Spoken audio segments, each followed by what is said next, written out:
सहस्रनाम्ने पुषाय शाश्वते सहस्रकोटियुगधारिणे नमः। नमो गुरुभ्यो गुरुपादुकाभ्यो नमः परेभ्यः परपादुकाभ्यः आचार्यसिद्धेश्वरपादुकाभ्यो नमोऽस्तु लक्ष्मीपतिपादुकाभ्यः। अद्य अष्टाविंशतितमः श्लोकः विष्णुसहस्रनाम्नि 26th श्लोक। नाम संख्या शुचिश्रवाः इति 118 अथवा 118 तमः नाम तमं नाम। नाम शब्द नपुंसकलिङ्गे अस्ति, अतः अ, 18,100 नाम इति। तर्हि शुचिश्रवाः इति विषये चर्चितव्यमस्ति। पूर्वं भवती कियत्पर्यन्तं श्रुतवती दिव्या भगिनी?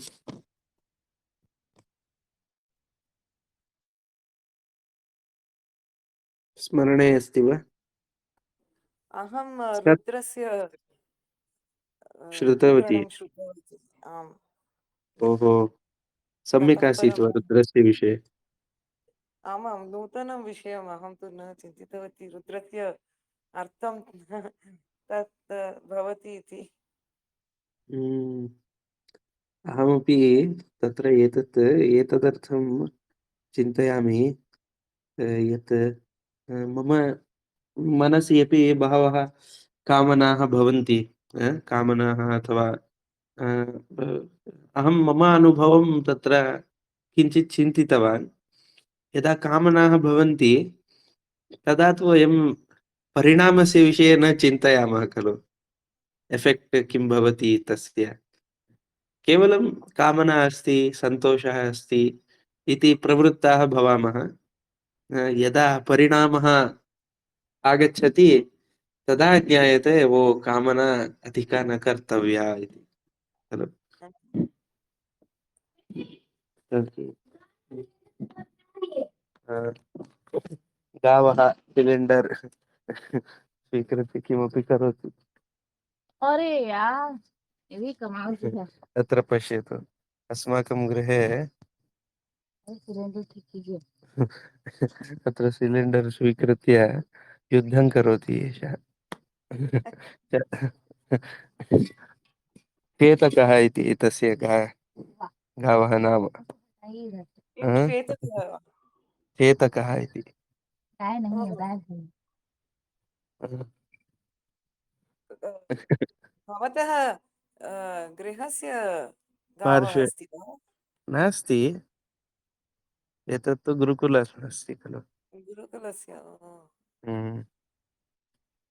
सः अत्र तत्र अटति वा? मुक्तः, सर्वेपि गावः मुक्ताः भूत्वा अटन्ति। ओ, एतस्य सम्यक्। अत्र तत्र शिरसि किमपि भवति, खुजिलि, हम्म, हम्म। तदर्थम् एषः एवं करोति प्रायशः।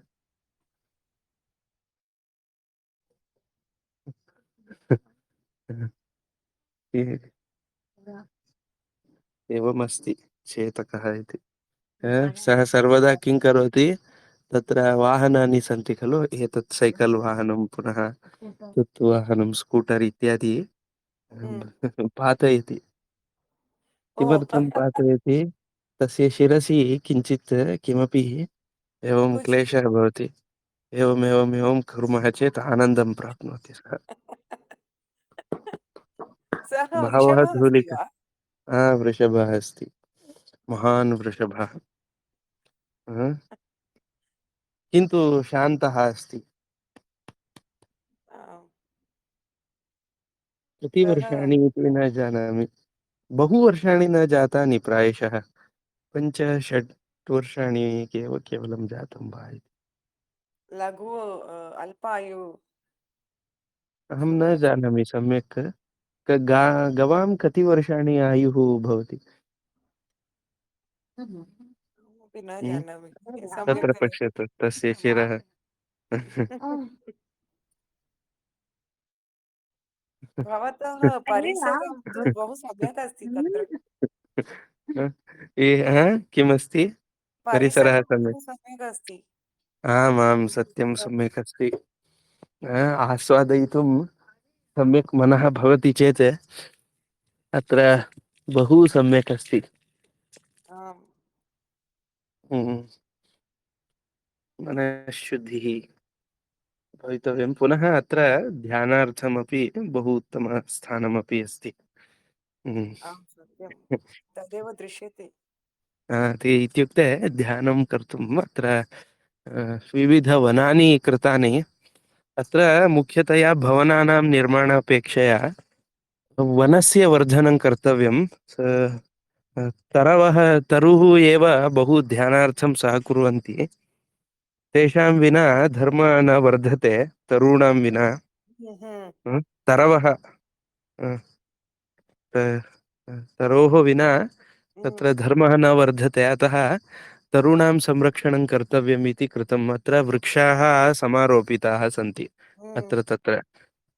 वास्तुम् अपि सम्यक् ध्याने संस्थाप्य वास्तु पुनः आयुर्वेद पुनः केचन वनस्पतिवृक्षाः केचन वने तत्सर्वं दृष्ट्वा कः वृक्षः स्थापयामः चेत् कीदृशपक्षिः आगच्छति अधिकतया, कस्य वृक्षस्य कः लाभः अस्ति इत्यादि अवलोक्य कृतमस्ति। दृश्यते वा सम्यक्?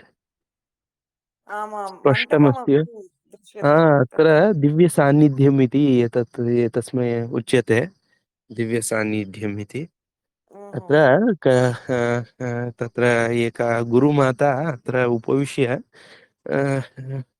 प्रायशः कानिचन वर्षात् पूर्वं प्रायशः 20 अथवा 15 20 पञ्चविंशतिवर्षात् पूर्वं वा, अहं सम्यक् न जानामि, बहुवर्षात् पूर्वम् अत्र ध्यानमग्ना भूत्वा समाधिस्थितौ गतवती इति हम्म, काचन।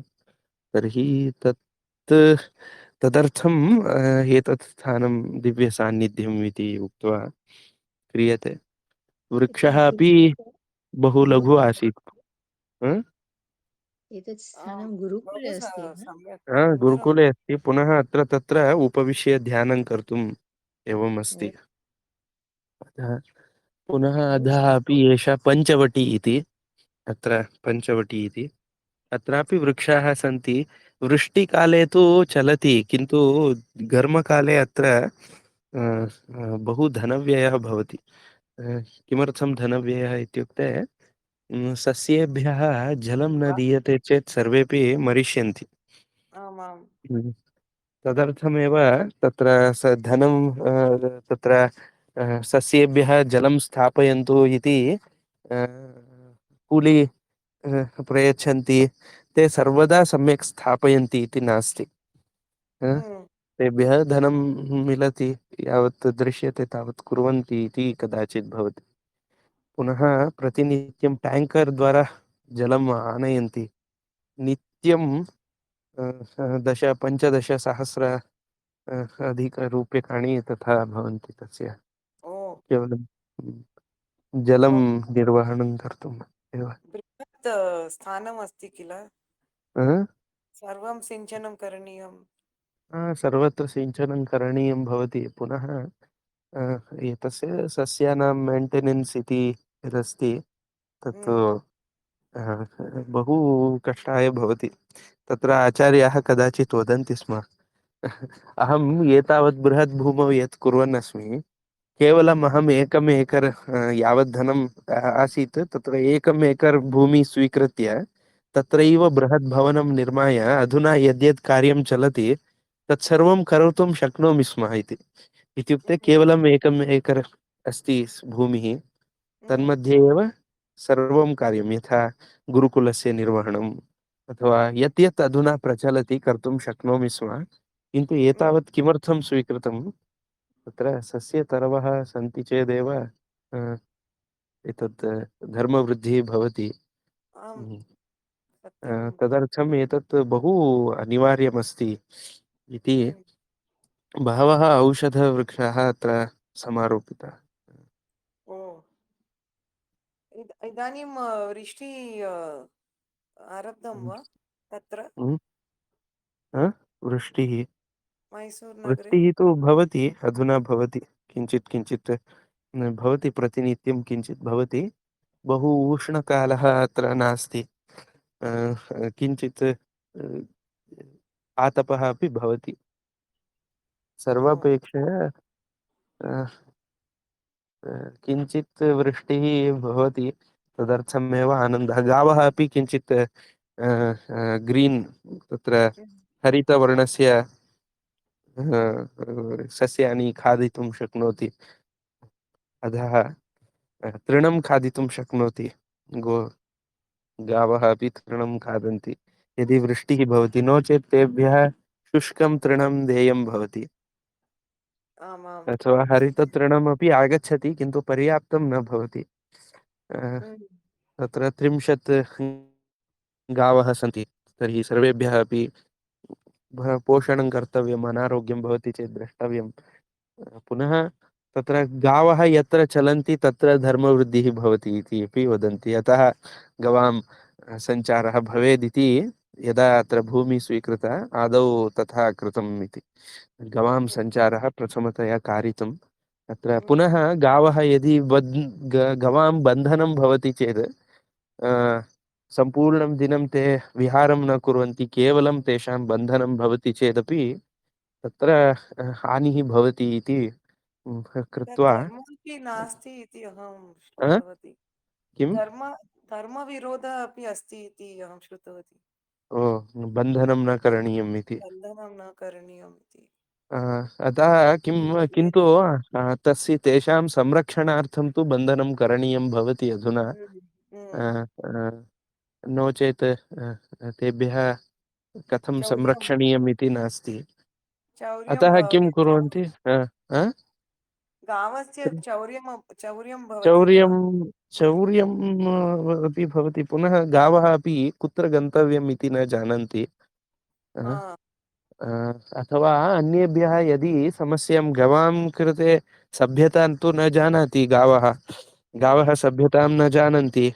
अत्र तत्र मनुष्याः यत्र अटन्ति तत्र अटन्ति, समस्याः भवन्ति। तर्हि हुँ, मनुष्याः त्यजन्ति वा तद्विषये? किमपि हुँ, वदन्ति। यदि अस्माकमेव स्थाने मुक्ततया सम्पूर्णं दिनं सञ्चरन्ति, बन्धनं नास्ति, हुँ, तर्हि अत्र विद्यमानाः जनाः तत्र क्लेशम् अनुभूय हुँ, एकं त्यक्तव्यं भवति। अथवा गावः एव स्वयं क्लेशम् अनुभवन्ति, कुत्र हुँ, गन्तव्यं, कुत्र स्थातव्यम् इति। हुँ, अत्र विद्यमानभवनेषु प्रवेशं कुर्वन्ति चेत् तदापि हुँ, समस्या भवति। तेषां कृते एकः आश्रयः इति भवेत्। अ, वृष्टि इत्यादिषु संरक्षणं यथा भवेत् तादृशं। पुनः अन्येभ्यः क्लेशः अपि न भवेत्, तादृशी व्यवस्था भवेत्। तदर्थं अनिवार्यं भवति बन्धनं, किन्तु सम्पूर्णं दिनं बन्धनं चेत् तेषां कृते सम्यक् न भवति। अतः प्रातः शीघ्रमेव 6 वादने एव परित्यजन्ति। ग- गोः परित्यागः भवति, अत्र तत्र सञ्चरन्ति। Mhm. तेषां प्रतिनित्यं किञ्चित् पुरतः कोऽपि जनाः न गच्छति वा? पश्यति। Mhm. Mhm, न गच्छति। अत्रैव कम्पौण्ड् मध्ये एव बृहत् स्थानमस्ति खलु। ओह! अस्तु। हम्म।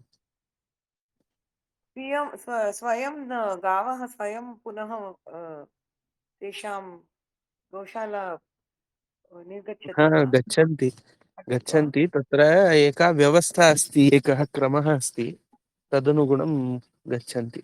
ओह! अस्तु। अ, ते इत्युक्ते एकत्र तेषां मध्याह्नकालः यदा भवति तदा एकः वृक्षः अस्ति, तत्र बहु शैत्यं भवति, सम्यक् भवति।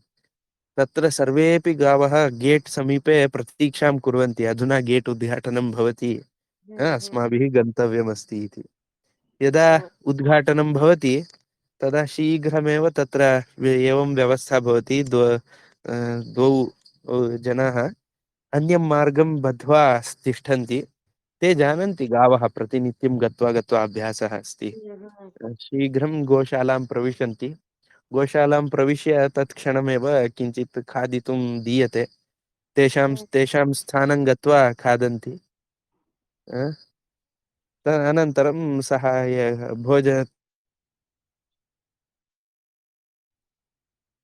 न शृणोति। शृणोति वा भगिनी? न न श्रूयते, ध्वनि न आयाति। हम्म।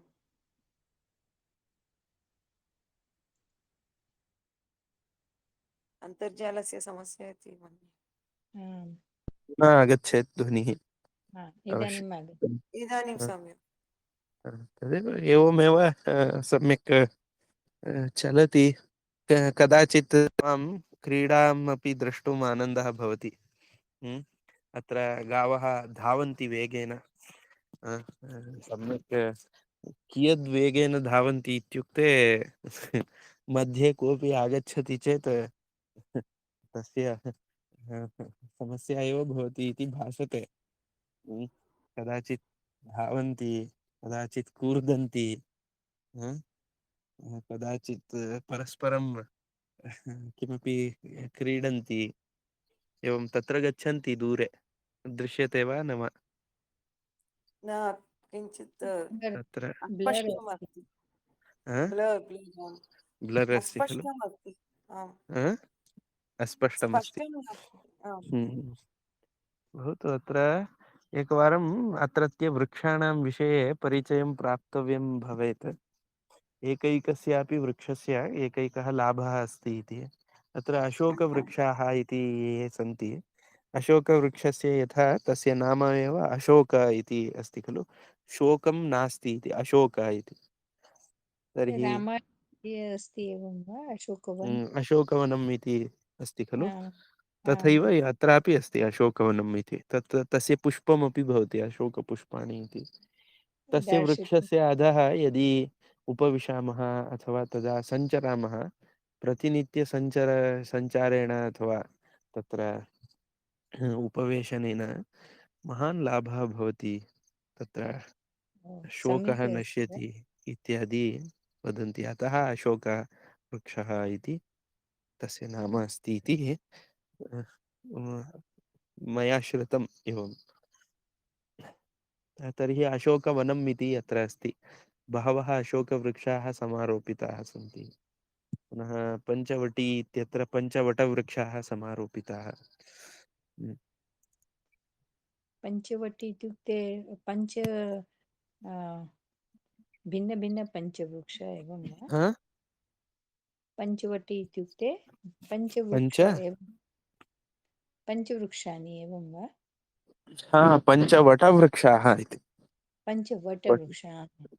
वटवृक्षः यथा आम्रम् एकं भवति। आम्रमस्ति वा? बिल्वपत्रम् एकं, पुनः अश्वत्थ, आम्र, बिल्वपत्र, पुनः अन्ये द्वौ पञ्चवृक्षाः। पुनः तदपि तत्तद्दिशानुगुणं भवेत्। ओ, उत्तरदिश्याम् एतदेव भवेत्, पूर्वदिश्याम् एतद् भवेत्, पश्चिमे एतद् भवेत् इति। एवं ओ, पञ्चवृक्षाणां समारोपणं कृत्वा अत्र पञ्चवटी इति कृतमस्ति। हम्म। अत्रापि उपविश्य ध्यानं कर्तुं इत्यादि निमित्तं बहु अनुकूलकरम् अस्ति। एतत् तत्र अस्ति शिलाखण्ड्, हम्म। तत्र उपविश्य ध्यानं कर्तव्यम् एवम् अस्ति वा? ध्यानं तत् कर्तुं शक्यते इति। ओ, तदर्थमेव यदा शिबिराः भवन्ति तदा अत्र उपविश्य ध्यानं कर्तुं प्रदीयते। यदि अहं बहु शीघ्रम् उत्तिष्ठामि प्रातः, अत्रैव सन्ध्यावन्दनं कर्तुम् आगच्छामि। आम्, शीघ्रम् उत्तिष्ठामि चेत् सायङ्काले ओ, अपि शीघ्रं यदि अत्र कोऽपि न सञ्चरति तर्हि आगन्तुं शक्नोमि सन्ध्याकार्यं कर्तुं। अ, अ, बहु सम्यक् अस्ति। वातावरणम् एवम् अस्ति। हम्म, किन्तु कथञ्चित् बहु कार्याणि तत्र भवितव्यानि। तत्र मल्लिकाकुट्टिमः इति एकं भवनम् अस्ति। तत्र ग्रन्थेषु एकं मल्लिकाकुट्टिम इति किमपि आगच्छति एकं तत्र मण्टपस्य व्याख्यानं भवति। तत्र केवलं मल्लिका पुष्पाणामेव एकं छदः सर्वथा पूर्णतया मल्लिका एव भवति। किन्तु तस्य मेण्टेनेन्स् बहु कष्टम् अस्ति। किमर्थम् इत्युक्ते नित्यं जलसेचनम् अवश्यं करणीयं तत्र। सर्वमस्ति, जलसेचनं नास्ति चेत् कष्टम्। तर्हि नित्यजलसेचनं कर्तुं यदि भवति तर्हि मल्लिकावृक्षाः बहु विकासं प्राप्नुवन्ति सम्यग् रूपेण। अत्र सा एव समस्या। अत्र एकं भवनं निर्मितं मल्लिकाकुट्टिम इति। परितः मल्लिकापुष्पाणि आरोपयितुं तत्र कृतः, किन्तु यथा समृद्धतया आगन्तव्यं तथा नागतम्। बहु आगन्तव्यं, तस्य अन्तः प्रवेशं कुर्मः चेदेव बहु विशिष्टगन्धः तत्र भवति। तत्र एवं वदन्ति यत् अस्माकं शरीरे विविधकेन्द्राः भवन्ति, अलग अलग केन्द्र होते हैं। तत्र तेषु केन्द्रेषु एकैकदेवता शक्तिः भवति, पुनः एकैकस्य देवतायाः दर्शनं भवति इति। यथा उदाहरणार्थं मूलाधारस्थाने गणपतेः दर्शनं भवति इति वदन्ति। मूलाधारस्थाने गणपतिः तत्र तिष्ठति। यथा गणपति उपनिषत् मध्ये अपि आगच्छति, त्वं मूलाधारे स्थितोऽसि नित्यम् इति। तर्हि मूलाधारस्थाने गणपतेः दर्शनं भवति। तस्य केन्द्रस्य उद्घाटनार्थं यत् पुष्पं सः करोति, यत् पत्रं सः करोति, तत् तस्य प्रियम् इति उच्यते। यथा दूर्वाङ्कुराणि दूर्वाः भवन्ति खलु, दूर्वाः गणपतेः प्रियम् इति किमर्थं वदन्ति? तस्य दूर्वायाः प्रयोगेण अथवा तस्य दर्शनेन, तस्य स्पर्शनेन, तस्य प्रदानेन किं भवति, एकैकं केन्द्रम् उद्घाटितं तत्र भवति इति। तस्य सामर्थ्यं तथा भवति इति उच्यते। तथैव मल्लिकापुष्पस्यापि शरीरे यः परिणामः अस्ति, सः किमपि एकं केन्द्रम् उद्घाटयितुं सामर्थ्यं प्राप्नोति, सहकारी भवति इति वदन्ति। पुनः तत्र शिवस्य प्रियं तत्र पुष्पम् इति, जपाकुसुमम् इति किमपि एवं वदन्ति खलु। तर्हि ते एवं किमर्थं तत् पुष्पस्य सामर्थ्यम् एवं भवति यत् शिवकेन्द्रं शरीरे यदस्ति तस्य उद्घाटयितुं सामर्थ्यं तस्य भवति, तस्य स्पर्शनदर्शन अथवा गन्धेन इत्यादिषु एवं भवति इति तत्र एवं वदन्ति। तदर्थम् एवमपि मल्लिकाकुट्टिमे अथवा मल्लिकायाः एतत् गन्धः यदि भवति, तत्र उपविशामः चेत् तत्रस्य गन्धः अपि बहु सम्यक् परिणामं प्रयच्छति इति वदन्ति अत्र। पुनः आनन्दः तु भवत्येव। तत्र अस्माकं बुद्धिशक्तिः तावदेव ग्रहणं कर्तुं शक्यते। एतेन गन्धः बहु विशिष्टः अस्ति, किञ्चित् मनसः कृते मुदं ददाति, आनन्दं ददाति, सन्तोषं ददाति इत्येव केवलम् अस्माकं ग्रहणसामर्थ्यमस्ति। किन्तु एतदपेक्षयापि विशिष्टः लाभः अस्ति इति अनुभविनः वदन्ति, अनुभवेन तेषां प्रीत्या वदन्ति। तर्हि विश्वासः भवति। यथा प्रीत्या बालकाः बाल्यादारभ्य माता यद्यद् वदति तत्सर्वम् अर्थं वा अनर्थं वा वयं न चिन्तयामः। अत्र लाजिक् अस्ति वा न वा न चिन्तयामः। यत् कुर्वन्ति तदनुसरामः। यदि गृहे हस्तेन भोजनं कुर्वन्ति, प्रीत्या ते वदन्ति करोतु इति, वयमपि कुर्मः। तथैव ये अनुभविनः सन्ति तेषाम् अनुभवं स्वयं प्रीत्या ते वदन्ति। तर्हि अस्माकं कृते सम्पूर्णज्ञानं नास्ति चेदपि अङ्गीकारः करणीयः भवति। किमर्थं नो चेत् अस्माकं जगति सर्वं ज्ञात्वा कुर्मः इति तु नास्ति खलु। किमपि सत्यं कुर्मः अनन्तरं जानीमः इत्यपि अस्ति। सत्यम् एवं तर्हि षड् अस्ति खलु किं भवान् तत्र शम दमः तितिक्षा शमदम तत्र तितिक्षा। श्रद्धा समाधान अपि अस्ति अ, खलु अ, अ, यत् श्रद्धा इति अस्ति। गुरुवाक्येषु विश्वासश्रद्धा इति। यथा अस्माकं कृते केवलं मल्लिकापुष्पस्य किमपि गन्धः मुदं ददाति, आरोग्यकरमस्ति, अथवा स्ट्रेस् नाशं करोति, इत्यादि इत्यादि वक्तुं शक्यते। तावत् स्थूलरूपेण वयं जानीमः, किन्तु एतदपेक्षयापि इतोपि विषयाः सन्ति इति वदन्ति। पुनः एवमपि एकं मण्टपम् अस्ति अत्र अध्ययनार्थं, दृश्यते वा? आम् अत्र स्पष्टदृश् मध्ये स्पष्टं न अस्ति वा? स्पष्टमस्ति एकदम अ, मध्ये सम्यक्। एकः उपविशति, पुरतः सर्वेपि उपविश्य पठन्ति इति। हम्म, सूर्योदयकाले सूर्यास्तकाले अत्र यदि पाठः भवति तर्हि बहु सम्यक् भवति। हम्म, बहु सम्यक् सूर्य वातावरणं। भगिनी तु अ, दृष्टवती किल? अ, आम् आम् भगिनी अ, एषा आम् आगता एतत् अत्र। विद्यानन्दिनी अस्ति तत्र अस्ति खलु एतत् स्थानं तत्र अस्ति। हम्म, अ, परिणामः तु बहु इत्युक्ते अत्र तथा बिज़ी इति वयम् अत्र अधुना न स्मः।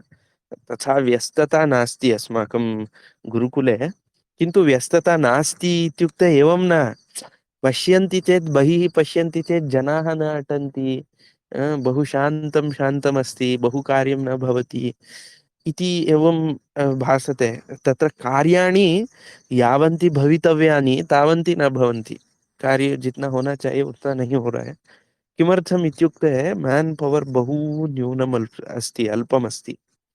हम्म, अ, आम् पुनः ये जनाः यावन्तः सन्ति तेषां सर्वेषां स्किल्फुल्नेस् अस्ति इति तु नास्ति सर्वथा। उम्, पुनः अत्र किं कुर्वन्ति, यथा वयं प्रामाणिकतया प्रयत्नं कुर्मः चेत् कस्मिंश्चित् दिने सर्वं कार्यं सम्यक् भवति इत्येव मत्वा क्रियते। अधिकं कार्यं भवति, व्यवस्थाः सर्वथा पूर्णतया न सन्ति। पुनः बहवः तत्र निर्वहणे बहवः समस्याः सन्ति। किन्तु यावत् अत्र अस्ति तन्मध्ये बहूनि उत्तमकार्याणि भवितुम् अर्हन्ति। इत्युक्ते स्थानमपि बृहदस्ति, बडा जगह है। पुनः एतस्मिन् स्थाने यद्यत् कर्तुम् इच्छामः बहु कर्तुं शक्नुमः। तत्रैव मल्लिकाकुट्टिमम् इति उक्तवान् खलु। हम्म, आम् एकं क्षणं दर्शयामि। अत्र मल्लिका इति पाण्यपि रीत्या स्थगनं एते स्थगनम् पुष्पे अस्ति पुनः एकवारं वदतु।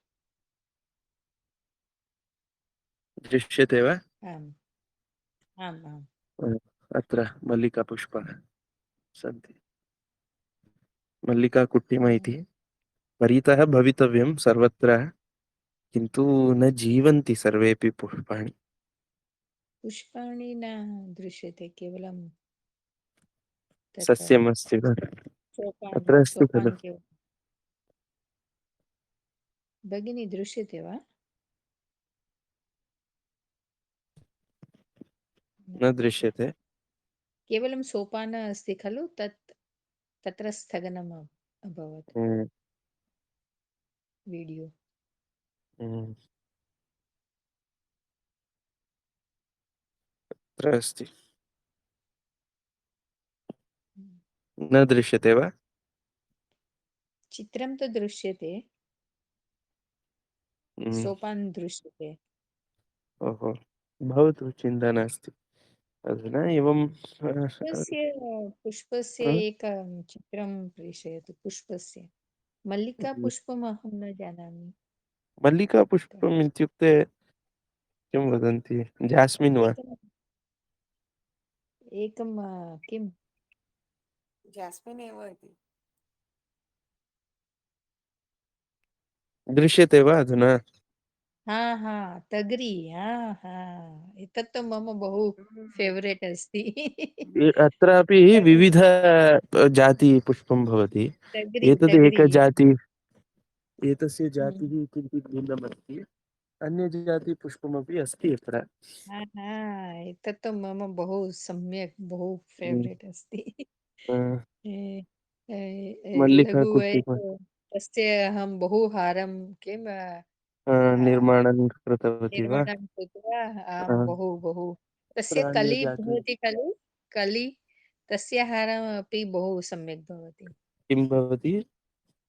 तस्य किं वदति कली पुष्प कलि इति- आदौ हा, कली भवति खलु अ, पुष्पस्य आदौ यद् भवति अ, अ, तस्य हार अपि बहु सम्यक् भवति अ, आम्, पुष्पस्य तु भवति किन्तु तस्य विद्यते। अपि अ, अहं मम गृहे एव तस्य अहं किम् आरोपणं करोति। आरोपणम् अहं कृतवती बहु बृहद् अभवत् अतः अ, अहं अधः किम् उद्यानम् अस्ति तत्र अहं स्थापितवती अ, अ, आम्, तस्मिन् एतत्, एवमेव अस्ति। वातावरणं तु सम्यक् अस्ति वस्तुतः। बहु बहु प्रतिनित्यम् अत्र सम्यक् अस्ति सञ्चारं कुर्मः चेदपि मनः सम्यक् भवति। गृहे एव केवलम् उपविशामः चेत् वस्तुतः किं भवति, तथा सम्यक् न भवति। यदा किञ्चित् मनः सम्यक् नास्ति, अत्र सञ्चरामः चेदपि सम्यक् एव भविष्यति। एतावत् तु उत्तमं स्थानमस्ति अ, पुनः तत्र उम्, सम्पूर्णलाभः स्वीकर्तव्यः यदा किञ्चित् स्थाने भवामः। एषः अपि तत्र बहु अधुना एवं तृणं खादन्ति उत्तमरूपेण तृप्तिकरं तत्र भवति यदि एवम् एते तृणं खादन्ति गावः। किन्तु हम्म, आतपे बहु कष्टं भवति गवाम् आहारविषये। तत्र तृणं तु आगच्छति, प्रतिनित्यं दीयते शुष्कं तृणं, पुनः हरिततृणमपि आनयन्ति। आनीय तत्सर्वं कट् कृत्वा प्रदीयते, सङ्कर्तनं कृत्वा प्रदीयते। तथापि आतपे निर्वहणमपि कष्टं भवति खलु, तदर्थं धनव्ययः बहु भवति। गवाम् एकदिनस्य आहारः एव एतावन्ति गवाम् तत्र बहु कष्टं भवति खलु निर्वहणं। सत्यं पुनः तथा प्रसारः न क्रियते सर्वथा। यथा भारतीयसंस्कृतिविषयाः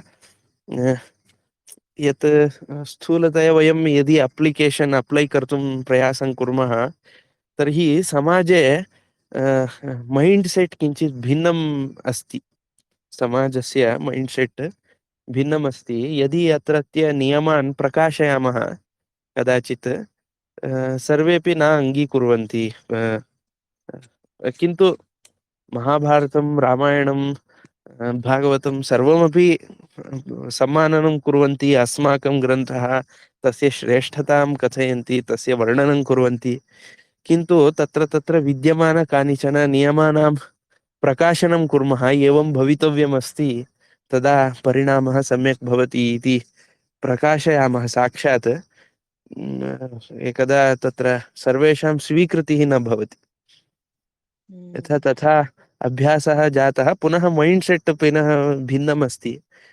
किन्तु अत्र किं क्रियते, क्रमशः एकैकस्य परिचयं स्वीकृत्य क्रमशः तेभ्यः तेषां विश्वासं सम्पादनं कृत्वा तेषां कृते आनन्दं यथा भवेत्, अस्माकम् उपरि विश्वासः यथा भवेत् तथा कृत्वा क्रमशः एवं ग्रन्थेषु उच्यते खलु, एवमस्ति खलु इति चिन्तने मग्नं कृत्वा, ओहो, यदा ते चिन्तयन्ति अस्माकं तत्र एतत् यदा प्रीतिः भवति तदा, ओहो, एतदर्थम् एवं नियमः अस्ति वा। अ, हम्म, उदाहरणार्थं तत्र अशौचादिविषये, अशौचं नाम यथा जाताशौचं, मृताशौच, रजस्वलाशौचम् इति इत्यादि भवति खलु। अ, तद्विषये पालनं सम्यक् कर्तुं प्रयासः क्रियते। किन्तु बहिः स्कूल् कालेज् इत्यादिषु एतस्य निर्वहणं तु नास्ति एव शौचादि विषये। पुनः तत्र एव भिन्नं एतत् भवति। पुनः समाजे अपि जीवनशैली अपि सम्यक् नास्ति, एवं नास्ति। पुनः एतस्य कृते विविध लाजिक्स् अपि स्वीकृतमस्ति। एतस्य आचरणं किमर्थमासीत्, किमर्थम् इत्यादि। यदा एतत् सर्वं यदि बहिः साक्षात् सर्वेभ्यः दृश्यते, वदामः, अन्यथा भावनां कुर्वन्ति। अतः साक्षात् प्रचारः अपि सर्वस्य न क्रियते। इत्युक्ते प्रचारम् अधिकं न कृत्वा यथाशक्ति कार्यं क्रियमाणम् अस्ति। अत्र पुनः बहवः विदेशी जनाः तत्र सन्ति। अत्र पठितुं प्रतिवर्षम् आगच्छन्ति, मासमेकं तिष्ठन्ति विदेशतः आगत्य। सम्यक् अस्ति, वातावरणं बहु सुन्दरम् अस्ति, अनुकूलकरम् अस्ति।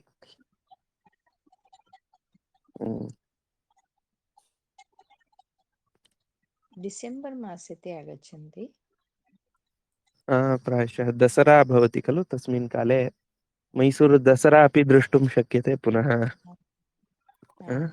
तत्रापि पाठनम् अथवा नूतन विदेशी छात्राः तत्रापि अत्रत्य एव जनाः तत्र एकां संस्थां सद्विद्या फौण्डेशन् इति ते अत्रत्य आचार्याणां मार्गदर्शनेन कुर्वन्तः सन्ति। एकं सद्विद्या फौण्डेशन् इति।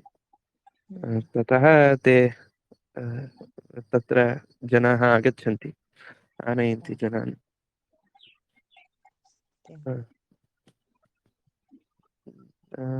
ममापि आश्चर्यः भवति। तस्य नामं किम् अस्ति? किं विदेशी संस्था? सद्विद्या फौण्डेशन् इति अस्ति। सद्विद्या फौण्डेशन् वेब्सैट् मध्ये लभ्यते। तत्र उल्लिखितम् अस्ति आचार्याणां नाम इत्यादि, एतेषां मार्गदर्शनम् अस्ति इत्यादि। आं केलिफोर्निया मध्ये अस्ति एवं अहं स्मरामि, किन्तु नाम विस्मरामि। केलिफोर्निया मध्ये अस्ति। बहुविधमस्ति, अहं तु वर्णयितुं न शक्नोमि, यतः अहम् अन्ततः सम्यक् सर्वं न जानामि। किं किं का योजना अस्ति अग्रे, ते किं किं विचिन्त्य एतत् सर्वं कृतवन्तः इत्यादि। किन्तु बहु महत्त्वं प्रयच्छन्ति। यथा ज्योतिषमुहूर्तादिविषये बहु महत्त्वं प्रदीयते अत्र। किन्तु महत्त्वं प्रदीयते इत्युक्ते तस्य तु अस्ति खलु, यथा ज्योतिषस्य प्राधान्यं रामायणमहाभारतादिषु बहु स्वीकृतमस्ति। पुनः ज्योतिषी कथं भवेयुः इति विषये अपि तत्र ज्योतिषी इत्यस्य स्वरूपं कथं भवेयुः, अथवा वास्तु इति चिन्तयामः चेत् तस्य स्वरूपं कथं भवेत्। वास्तु इत्युक्ते केवलम् एतत् किञ्चित् उपरि करोतु, किञ्चित् अधः कुर्वन्तु, दक्षिणकोणे स्थानं किञ्चित् अधः कुर्वन्तु, डोर् को थोड़ा मोड़ दो, डोर् किञ्चित् अन्यत् स्थाने स्थापयतु, केवलम् एतावत् क्रियते चेत् अस्ति वा वास्तुः? अथवा वास्तुः इत्युक्ते कथं भवति वास्तविकरूपेण इति सर्वं तद्विषये अपि पाठप्रवचनमपि भवति। अध्ययनमपि बहु अत्र अस्ति, रिसर्च् बहु भवन्ति तद्विषये। तर्हि तत्र प्रगतदिने वयम् एकस्मिन् गृहप्रवेशं गतवन्तः। गृहप्रवेशम् आसीत्। संस्थायाः कश्चन आत्मीयः जनः आसीत्। सः बहु उत्तमं गृहं निर्मितवान्। पुनः तत्र ते आचार्याणां समीपे आगत्य यथाशक्ति वास्तुविषये किं करणीयम् इत्यादि मार्गदर्शनं स्वीकृत्य कृतवन्तः। पुनः गृहप्रवेशदिने तेषाम् आचार्याणां प्रवचनम् आसीत् तेषां गृहे। तर्हि तदा ते उक्तवन्तः इति अहं सम्पूर्णतया एतत् कार्यं न स्वीकृतवान्, यथाशक्ति किञ्चित् किञ्चित् उक्तवान्। एते अपि प्रयत्नं कृतवन्तः वास्तुरूपेण कर्तुं, किन्तु पूर्णतया वास्तु निर्माणं कर्तुं तत्र एवमेवं रिक्वैर्मेण्ट् भवति, तत्सर्वं कर्तुं कष्टं भवति। पुनः यदि वास्तु सर्वथा सम्यक् भवति कष्टमेव न भवति इति नास्ति। वास्तु सम्यक् भवति चेदपि कष्टं भवत्येव, यत् फलं भोक्तव्यं तद् भवत्येव। पुनः वास्तुशास्त्रमपि वदति पूर्वकर्म फलानुगुणं पुनः यत् अग्रे एतेन भोक्तव्यं तादृशमेव गृहम् एषः निर्माति इति। यथा मया कष्टं भोक्तव्यं चेत् तादृशमेव गृहं मया निर्मातुं शक्यते इति। इत्युक्ते वास्तुरूपेण उत्तमवास्तु गृहं निर्मातुं शक्नोमि इति एवं नास्ति। अथवा तत्रापि किञ्चित् यत् स्वरूपम् उच्यते उत्तमवास्तु, वास्तुशब्दस्य अर्थः एव वसति देवताः अत्र इति। वास्तु देवताः अत्र वसन्ति, देवताः जहाँ रह सकते हैं, तादृशम् एवं वास्तु इति उच्यते। तर्हि अथवा देवताः प्रसन्नाः भूत्वा वसन्ति इति वास्तु इति उच्यते। इत्युक्ते देवताः प्रसन्नाः इत्युक्ते गृहे सं यद्यत् भवितव्यं। पुनः गृहप्रवेशः इत्युक्ते किमस्ति, यदा जीवः पञ्चविंशतितत्त्वात्मकं यदं शरीरं तत्र प्रविशति तदनुगुणमेव गृहप्रवेशः इति अत्र तद्वदेव अत्र करणीयं, तस्य ज्ञापकमस्ति एवं गृहप्रवेशः इत्यादि उक्तवन्तः। तत्र मध्ये मध्ये बहवः विषयाः उक्ताः। पुनः तत्र गृहस्य पार्श्वे एकं गृहं भवति, दक्षिणपार्श्वे एकं गृहं, वामपार्श्वे एकं गृहं, पृष्ठे एकं गृहम्, अग्रे एकं गृहं भवति चेत् तत्र वास्तु सम्यक् निर्वहणं कर्तुं न शक्यते। तत्र गृहस्य चतुष्कोणे अपि चारों ओर उसके लिए कुछ स्पेस देना होता है, तभी वास्तु ठीक होता है। पुनः तत्र किमपि ते स्केल उक्तवन्तः, इतना भूमि होगा तो ही वास्तु का पूरा निर्वहण कर सकते हैं। यथा वास्तोः निर्वहणार्थं तत्र किमपि चदरमीटर् एतावत् भूमि भवति चेदेव कर्तुं पूर्णतया कर्तुं शक्यते, नो चेत् नैव निर्वहणं कर्तुं शक्यते वास्तोः। इत्यादि इत्यादि ते बहु उक्तवन्तः। केवलं वयम् ईशान्यकोणे देवतामण्टपं संस्थाप्य आग्नेयकोणे पाकशालां संस्थाप्य जनाः सन्तृप्यन्ति, हा वास्तुरीत्या अस्माभिः कृतमस्ति इत्येवं सन्तृप्तिः सम्प्राप्य तिष्ठन्ति, एवं स्थितिः अस्ति। किन्तु वस्तुतः वास्तु इति विषये स्वरूपम् एवं भवति इति। अथवा उत्तम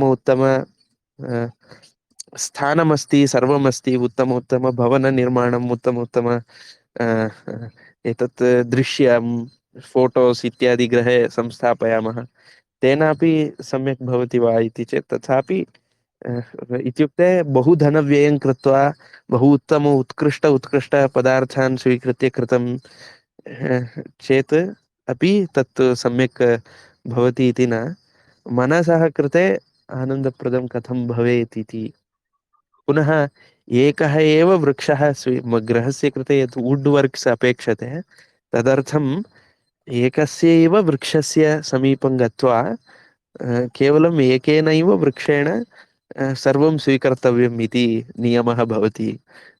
तत्र केचन नियमाः भवन्ति, एकेन वृक्षेण सर्वविध वुड् वर्क्स् करणीयं। पुनः तत्रापि यद्यत् वुड् तत्र कर्तनं क्रियते तस्य मूलभागः कः, अग्रभागः कः इति तत्र मार्क् कृत्वा आनीतव्यं।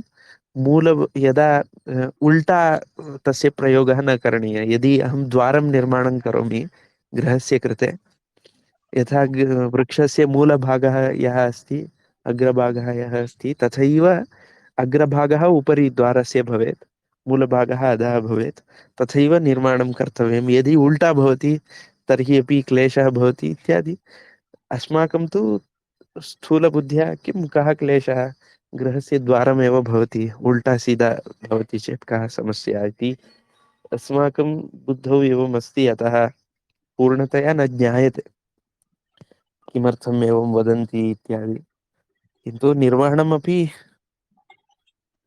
एतावत् सर्वं ज्ञानं संस्थाप्य कर्तुं कियत् कष्टमस्ति अधुना। किन्तु ज्ञातव्यम् आदर्शं किमस्ति इति एकवारं, किं वदन्ति इति श्रोतव्यं खलु। एते किमर्थम् एवं वदन्ति इत्यादि श्रुत्वा यदि कश्चन समर्थः अस्ति सः कर्तुं शक्नोति चेत् उत्तममेव इति। सत्यम्। एतस्य विषये बहु अस्ति, ज्ञातव्यं बहु अस्ति अत्रत्य। यदि पाठप्रवचनम् अधिकम् अधिकं शृणोमि, जीवनं यदि परिवर्तनं करोमि, किमर्थं वयं यदा अक्षरं पठनन्तः आसम्, अक्षर जब पढ़ रहे थे अ आ इ ई, एतस्य उपयोगः किं भवति इति न ज्ञायते स्म तदा। पुनः तस्मिन् काले किमपि प्रयोजनं नासीत्। आम्। यदि अ आ इ ई अक्षराभ्यासे, लेखने, तस्मिन् काले किं प्रयोजनम् आसीत्? तत् क्षणे किमपि प्रयोजनं नासीत्। किन्तु यदा वयं ज्येष्ठाः सञ्जातः तदा ज्ञातम्, ओहो मम बाल्यकाले एवम् अभ्यासः कारितः, अतः अहम् एवं पठितुं शक्नोमि इति यथा ज्ञायते। तथैव केचन नियमाः अथवा केचन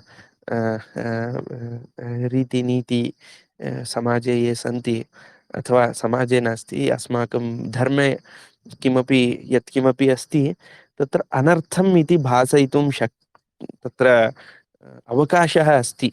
एतत् सर्वम् अनर्थं खलु। अ? भोजनं किमर्थम् एवमेव करणीयं? किमर्थम् उत्थानं दक्षिणपार्श्वे एव, रैट् सैड् एव उत्थानं करणीयं? गृहागमनकाले पादप्रक्षालनं किमर्थं करणीयं? गृहस्य अन्तः आगमनात् पूर्वं चलति खलु। अहं शुद्धः अस्मि, शूस् धृत्वा आगतवान्, पादं तु अस्पृष्टमेव अस्ति कुत्रापि, पेण्ट् धृतवान्, किमपि अन्तः धूलिकणाः न प्रविष्टाः, शुद्धमेव अस्ति, गन्तुं शक्नोमि खलु।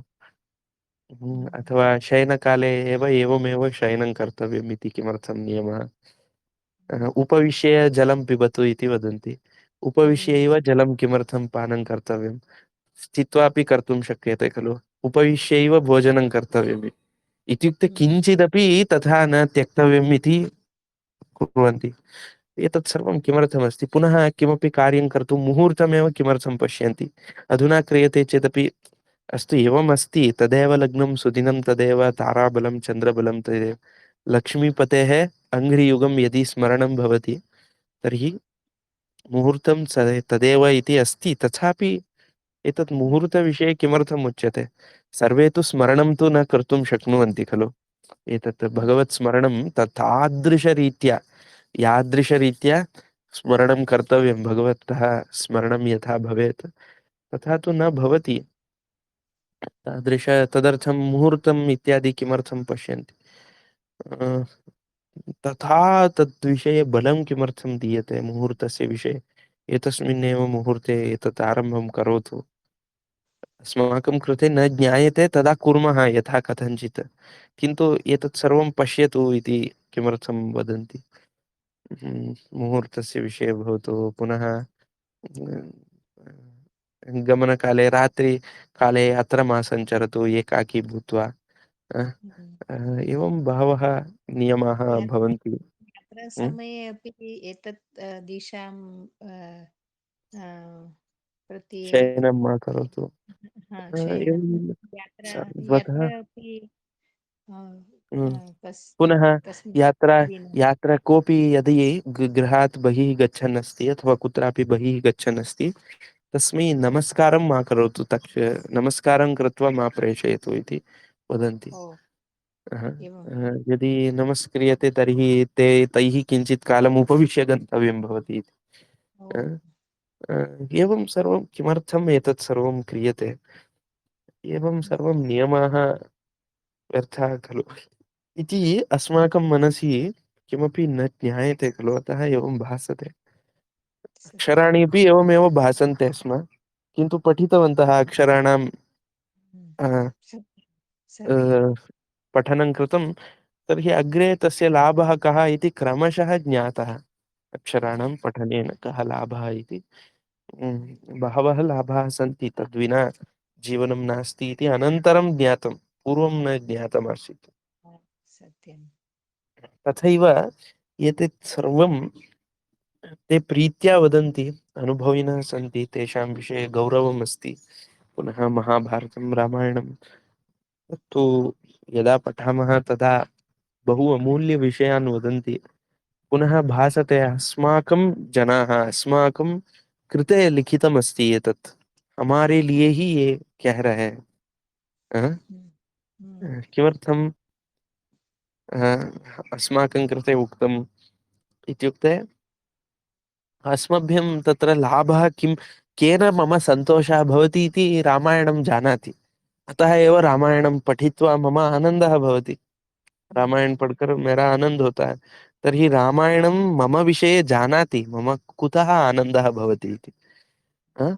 मम आनन्दं अथवा मम भावनां नियन्त्रितुं रामायणं शक्नोति, महाभारतं शक्नोति, भागवतं शक्नोति। यदा भागवतं पठामः, रामायणं, महाभारतं पठामः, अनुकूलम् इति भासते, मनसः मनोनुकूलमस्ति इति भासते। पुनः सत्यं यथा अस्माकं पिता माता विषये मम पिता मम माता इति यथा भवति, तथैव मम रामायणं मम महाभारतम् इति एवं भासते। तर्हि तत्र यद्यद् वदन्ति तत्सर्वं मिथ्या इति चिन्तनं स्वाभाविकतया नागच्छति। हम्म, हुँ। आम्, सत्यं अ, अ, किन्तु एतत्तु अस्माकम् अवगमने कोऽपि क्लेशः भवितुमर्हति। तत्र किं वदन्ति तद्विषये चिन्तनं कर्तव्यमस्ति, अवलोकनं कर्तव्यमस्ति। एवमेव मम मम मम इति ममत्वेन दोषः अपि भवति। किन्तु तत्र अवलोकनमपि कृत्वा एतावत् पर्यन्तम् एवं स्वीकृतम्। अग्रेपि अवलोकनं कुर्मः। तद्विषये किञ्चित् अनुसन्धानं कुर्मः इति भवति। किमर्थम् एवम् एते वदन्ति इति। अज्ञानेन वदन्ति वा, ज्ञानेन वदन्ति वा? अ, इत्यपि अज्ञानेन वक्तुं शक्यते वा एतत् सर्वम् इत्यपि प्रश्नः भवति, किञ्चित् पठामः चेत्। अस्तु, एवं विषयाः सन्ति। एतत् सर्वं अ, अत्र अस्ति खलु नियमादि विषये। अग्रे एवं ज्ञायते क्रमशः, जीवनं क्रमशः अस्माकं बुद्धिशक्ति मनःशक्ति अनुगुणं चलति, परिवर्तनं भवति। यथा उत्तमस्थानेऽपि स्थित्वा अधमकार्यं कर्तुमपि शक्नुमः। उत्तमं विषयं तत्र क्षणशः कणशश्चैव विद्यामर्थं च साधयेत् इति एतदस्ति सुभाषितं। प्रतिक्षणं विद्यां साधयेत्, यत्र कुत्रापि भवामः पुनः प्रतिकणम् अर्थं साधयेत्। प्रतिकणम् अस्माकं अस्माकं कृते यद्यत् कणः लब्धः, जो कण हमें मिल गया, यथा काचन भूमिः लब्धः, केचन मित्राणि लब्धानि, केचन पोषकाः लब्धाः, केचन गुरवः लब्धाः, अथवा किंचित किमपि विधि अनुसारम, विधि के अनुगुण हमें जो भी कण मिला, यत्किमपि कणः लब्धं, कणशः अर्थं साधयेत्। प्रति कण से प्रयोजन पाना है, प्रयोजनं साधयेत् इति। तत्र प्रतिकणम् एकं कणमपि न त्यक्तव्यम् इति। प्रतिकणकणस्य प्रयोगः उपयोगः करणीयः, तदा सार्थकं भवति जीवनम् इति। अतः प्रतिक्षणं क्षणं विद्या सम्पादनीया, नो चेत् सम्यक् न भवति। मम किमपि 4 घण्टाः टैम् वेस्ट् जातं तर्हि तेन घण्टाचतुष्टयेन मया अधीतव्यं। तस्मिन् क्षणे मया सम्यक् समयव्ययः कृतः। तर्हि एतेन अहं किं पठामि? इससे इस क्षण मैंने क्या सीखा? वो तो सीखना है। किन्तु वयं 4 घण्टाः वेस्ट् कुर्मः, अग्रिमसमये 5 घण्टाः, तदग्रिमे 6 घण्टाः। एवमेव तत्र गच्छति। प्रतिक्षणं प्रातः आरभ्य सायं रात्रिपर्यन्तं प्रतिक्षणं विद्यां साधयेत् इति सच्चिन्तनं करणीयम् इति विषयः अस्ति। यथाशक्ति कुर्मः। आम् भवतु अधुना एतदेव विषयः अद्यतनचर्चायाः एष एव विषयः। बहु अधुना सम्यक् समापयामः। जातं। धन्यवादः। अर्पणमस्तु। कायेन वाचा मनसेन्द्रियैर्वा बुद्ध्यात्मना वा प्रकृते स्वभावात् करोमि यद्यत् सकलं परस्मै नारायणायेति समर्पयामि। श्रीकृष्णार्पणमस्तु।